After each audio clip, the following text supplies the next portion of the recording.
Addition of mixed numbers.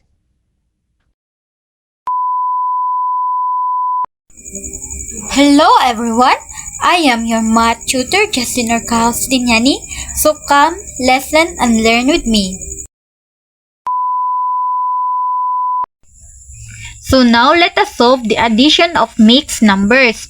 So we have the given here 4 plus 6 over 1/3. So to get the answer, simply add the 4 plus 6 is equals to 10 and then copy 1/3. So this is the answer. Number 2, 7 over 2/3 plus 2. Same process. 7 plus 2 is 9. Then copy 2 over 3. Next is 5 over 1/2 plus 2 over 7. So to get this, just copy the 5. And then let's do cross multiplication.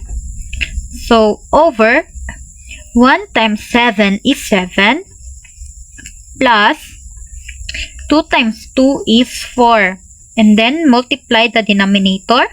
2 times 7 is 14. And then simplify. Just copy the 5. 7 plus 4 is equal to 11.